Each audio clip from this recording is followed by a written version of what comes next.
இன்றே டவுன்லோட் செய்து உங்கள் ஃபேவரட் ஷோக்களை என்ஜாய் பண்ணுங்க. என்ன விஷயமா கால் பண்ணிருக்கீங்க? எனக்கு என் ஃப்ரெண்ட்ஸ் யாராவது சோகமா இருந்தா எனக்கு சுத்தமா பிடிக்காது.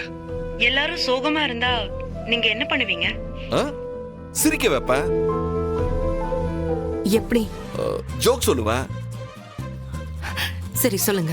இப்ப நான் சொல்ற ஜோக்குக்கு நீங்க சிரிக்கிறீங்களா இல்லையான்னு பாருங்க.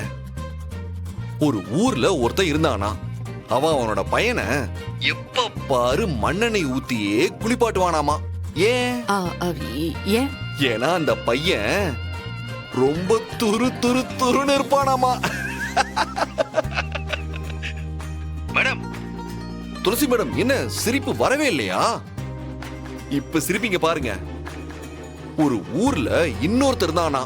அவன் எப்ப பாரு கையில கட்டையோடையே சுத்திட்டு இருப்பானாமா. ஏன்? ஏன்? ஏன்னா அவன் ஒரு கட்ட பிரம்மச்சாரி.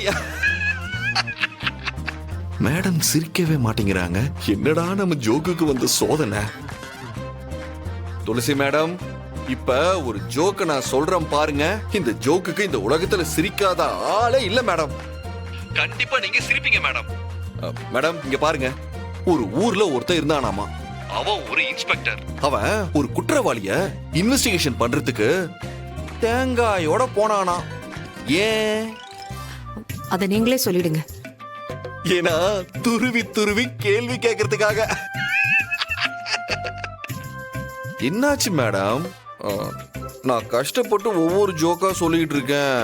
நீங்க எதுக்குமே சிரிக்க மாட்டேங்கிறீங்க. நல்லா கேட்டுக்கோங்க துளசி மேடம்.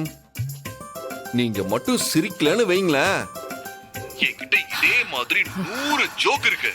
எல்லா ஜோக்கையும் மூச்சு விடாம சொல்லிக்கிட்டே இருப்பேன். சொல்லட்டுமா? சொல்லட்டுமா மேடம்?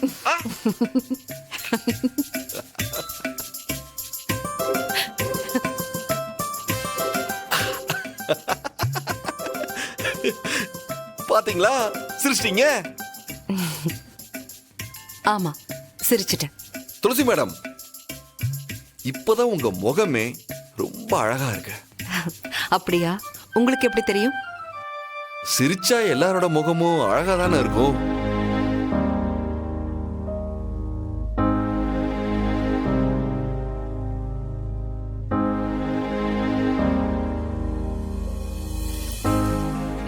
ஆக்சுவலி நான் நிஜமாவே ரொம்ப அப்செட்டா இருந்தேன்.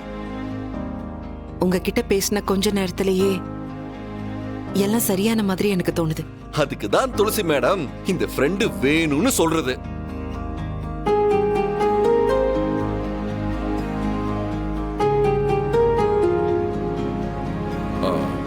மேடம், என்ன மேடம், கல்யாணம் ஆனதுல இருந்து என்ன சுத்தமா மறந்துட்டீங்க.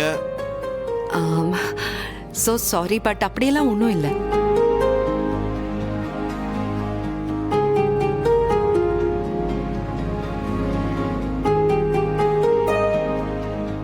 என்ன இவங்க 2 பேரும் வீட்டுக்குள்ள இருந்துகிட்டே போன்ல பேசிக்கிறாங்க. அதுவும் சிரிச்சு சிரிச்சு சந்தோஷமா வேற பேசிக்கிறாங்க.